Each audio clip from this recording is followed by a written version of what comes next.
ഒരു വെറൈറ്റി പച്ചടിയുടെ റെസിപ്പിയാണ് തയ്യാറാക്കി കാണിക്കുന്നത്. ഷെഫ് പിള്ള സാറിൻ്റെ ടൊമാറ്റോ പച്ചടിയാണ് കേട്ടോ. അത് ഇപ്പോൾ സോഷ്യൽ മീഡിയയിലൊക്കെ ഭയങ്കരമായിട്ട് വൈറലായിക്കൊണ്ടിരിക്കുന്ന ഒരു ഐറ്റമാണ്. നല്ല ടേസ്റ്റാണ് കഴിക്കാനായിട്ട്. നമ്മൾ സാധാരണ പച്ചടി ഉണ്ടാക്കണക്കായും കുറച്ച് വ്യത്യാസമായിട്ടാണ് കേട്ടോ അത് ഉണ്ടാക്കിയെടുക്കുക. അപ്പോൾ എല്ലാവർക്കും നമ്മുടെ പുതിയ വീഡിയോയിലേക്ക് വീണ്ടും സ്വാഗതം. അപ്പോൾ ഇതെങ്ങനെയാണ് തയ്യാറാക്കിയിട്ട് എടുക്കാമെന്ന് നമുക്ക് നോക്കാം. അപ്പോൾ ഈ ഒരു പച്ചടി ഉണ്ടാക്കിയെടുക്കാനായിട്ട് ഞാനിവിടെ 2 തക്കാളി എടുത്തിട്ടുണ്ട്, 2 സവാള എടുത്തിട്ടുണ്ട് കേട്ടോ. സവാളയുടെ തൊലിയൊക്കെ കളഞ്ഞിട്ട് കഴുകിയെടുത്തതിന് ശേഷം ഇതുപോലെ നീളത്തിലോ അതല്ലെങ്കിൽ ചെറുതാക്കിയിട്ട് ഒന്ന് കനം കുറച്ചിട്ട് കട്ട് ചെയ്തിട്ട് എടുക്കാം കേട്ടോ. അപ്പോൾ കത്തി കൊണ്ട് കട്ട് ചെയ്തിട്ട് എടുക്കണക്കായും പകരമായിട്ട് ചോപ്പറിൽ ചെറുതാക്കിയിട്ടൊന്ന് ചോപ്പ് ചെയ്തിട്ട് എടുത്താലും മതി കേട്ടോ. അങ്ങനെ വേണമെങ്കിലും ചെയ്യാവുന്നതാണ്. അപ്പോൾ ഞാനിവിടെ തക്കാളിയും സവാളൊക്കെ കട്ട് ചെയ്തിട്ട് എടുക്കുന്നുണ്ട്. അപ്പോൾ ഇതുപോലെ കട്ട് ചെയ്ത് എടുത്തതിന് ശേഷം പിന്നെ നമുക്ക് ഈ ഒരു സവാള ഒരു ബൗളിലേക്ക് ഇട്ട് കൊടുക്കാം. ഇതിലേക്ക് കട്ട് ചെയ്തിട്ട് എടുത്തിട്ടുള്ള തക്കാളിയാണ് ചേർത്ത് കൊടുക്കേണ്ടത്. തക്കാളി എടുക്കുമ്പോൾ നല്ലോണം പഴുത്തിട്ടുള്ള തക്കാളി വേണം എടുക്കാനായിട്ട്. അതിന് ശേഷം പിന്നെ ഇതിലേക്ക് നമുക്ക് പച്ചമുളക് കട്ട് ചെയ്തിട്ട് ചേർക്കാം. ഞാനിവിടെ 2 പച്ചമുളകാണ് എടുത്തിട്ടുള്ളത്. പച്ചമുളകിൻ്റെ എണ്ണം നിങ്ങളുടെ എരിവിനൊക്കെ അനുസരിച്ചിട്ടൊക്കെ എടുക്കാം കേട്ടോ. ഇനി ഒരു തണ്ട് നല്ല ഫ്രഷ് ആയിട്ടുള്ള കറിവേപ്പില കൂടെ ഇതിലേക്ക് ചേർക്കാം. ഇതിലേക്ക് നമുക്ക് പാകത്തിനുള്ള ഉപ്പാണ് ചേർക്കേണ്ടത്. ഉപ്പൊക്കെ ഇട്ട് കൊടുത്ത് കഴിഞ്ഞാൽ പിന്നെ ഇതെല്ലാം കൂടെ ഒന്ന് കുഴച്ചെടുക്കാം കേട്ടോ. നന്നായിട്ട് ഈ ഒരു തക്കാളിയും സവാളൊക്കെ ഒന്ന് ഉടഞ്ഞ് കിട്ടണം.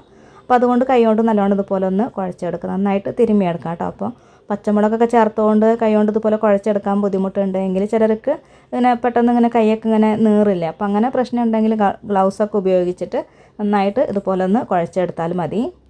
ഇതിപ്പോൾ ഞാനിവിടെ നല്ലോണം തന്നെ കുഴച്ചെടുത്തിട്ടുണ്ട്, നന്നായിട്ട് തിരുമ്മി എടുത്തിട്ടുണ്ട്. അപ്പോൾ ഇത്ര മതി കേട്ടോ. ഇതുപോലെ ആക്കിയെടുത്ത് കഴിഞ്ഞാൽ പിന്നെ നമുക്കിതിലേക്ക് ചേർത്ത് കൊടുക്കേണ്ടത് തൈരാണ്. ഞാനിവിടെ 1.5 കപ്പ് തൈര് എടുത്തിട്ടുണ്ട്. നല്ല കട്ട തൈരാണ് കേട്ടോ എടുത്തിട്ടുള്ളത്. അപ്പോൾ തൈര് എടുക്കുമ്പോൾ അധികം പുളിയില്ലാത്ത തൈര് വേണം ചേർക്കാനായിട്ട്. കാരണം നമ്മൾ ഈ ഒരു പച്ചടിയിൽ തക്കാളിയൊക്കെ ചേർത്തിട്ടുള്ളതാണ്. അപ്പോൾ പുളിയുള്ള തൈരും കൂടെ ആകുമ്പോൾ നന്നായിട്ട് പുളി ഉണ്ടാവും കേട്ടോ ഈ ഒരു പച്ചടി കഴിക്കാൻ. അപ്പോൾ പുളി കുറഞ്ഞിട്ടുള്ള തൈര് വേണം ചേർക്കാനായിട്ട്. തൈര് ചേർക്കുമ്പോൾ ഇതുപോലെ ഒന്ന് ഉടച്ചെടുത്തതിന് ശേഷം വേണം ചേർക്കാനായിട്ട്. ഇവിടെ തൈര് എടുത്തിട്ടുണ്ടായിരുന്ന പാത്രത്തിൽ കുറച്ച് വെള്ളം ഒഴിച്ചു കൊടുത്തതിന് ശേഷം ഇതിലേക്കൊന്ന് ഒഴിച്ചു കൊടുക്കണുണ്ട് കേട്ടോ. അപ്പോൾ നിങ്ങൾ ലൂസായിട്ടുള്ള തൈരൊക്കെയാണ്, ഇങ്ങനെ കുറച്ച് വെള്ളം പോലത്തെ തൈരൊക്കെയാണ് എടുക്കണമെന്നുണ്ടെങ്കിൽ ഇങ്ങനെ വെള്ളമൊക്കെ ഒഴിച്ച് കൊടുക്കുമ്പോൾ ഒരുപാട് ആവരുത് കേട്ടോ. കുറച്ച് മാത്രം വെള്ളം ഒഴിച്ച് കൊടുത്താൽ മതി. ഇനി ഇതെല്ലാം കൂടെ നന്നായിട്ടൊന്ന് മിക്സ് ചെയ്തിട്ട് എടുക്കാം കേട്ടോ. അപ്പോൾ ഉപ്പൊക്കെ നോക്കിയിട്ട് കുറവാണെങ്കിലൊക്കെ ഈ ഒരു സമയത്തൊക്കെ ചേർത്ത് കൊടുക്കാവുന്നതാണ്.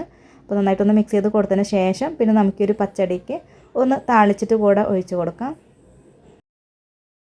താളിച്ചെടുക്കാനായിട്ട് ഒരു ചീനച്ചട്ടി അടുപ്പത്ത് വെച്ച് കൊടുത്തിട്ടുണ്ട്. ഇതിലേക്ക് നമുക്ക് ഓയിലോ അതല്ലെങ്കിൽ വെളിച്ചെണ്ണ എടുക്കാം കേട്ടോ, ഏതായാലും കുഴപ്പമൊന്നുമില്ല.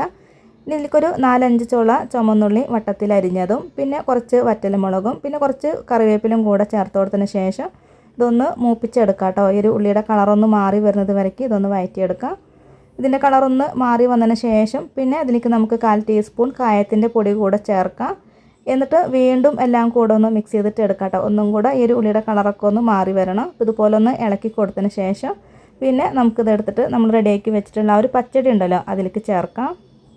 ഇതെല്ലാം കൂടെ നല്ലോണം മിക്സ് ചെയ്തിട്ട് എടുത്തു കഴിഞ്ഞാൽ നമ്മുടെ വളരെ ടേസ്റ്റി ആയിട്ടുള്ള ഈ ഒരു ടൊമാറ്റോ പച്ചടി ഇവിടെ തയ്യാറായി കഴിഞ്ഞു. നല്ല ടേസ്റ്റാണ് കേട്ടോ അത് കഴിക്കാനായിട്ട്. ബിരിയാണിയുടെ കൂടെയോ നെയ്ച്ചോറിൻ്റെ കൂടെയോ അതല്ലെങ്കിൽ സാധാ വൈറ്റ് റൈസിൻ്റെ കൂടെ കഴിക്കാനും നല്ല ടേസ്റ്റാണ്. അപ്പോൾ ഇതുപോലെ ട്രൈ ചെയ്തിട്ടില്ലെങ്കിൽ തീർച്ചയായിട്ടും ഒന്ന് ട്രൈ ചെയ്ത് നോക്കണം കേട്ടോ. നല്ല ടേസ്റ്റാണ്.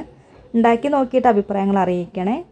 അപ്പോൾ ഈ ഒരു പച്ചടി എല്ലാവർക്കും ഇഷ്ടമായിട്ടുണ്ട് എന്ന് കരുതുന്നു. വീഡിയോ കണ്ട് സപ്പോർട്ട് ചെയ്ത് എല്ലാവർക്കും ഒരുപാട് നന്ദി കേട്ടോ. നമ്മുടെ ചാനൽ ആദ്യമായിട്ട് കാണുന്നവരൊക്കെ ഉണ്ടെങ്കിൽ ഒന്ന് സബ്സ്ക്രൈബ് ചെയ്ത് സപ്പോർട്ട് ചെയ്യുക.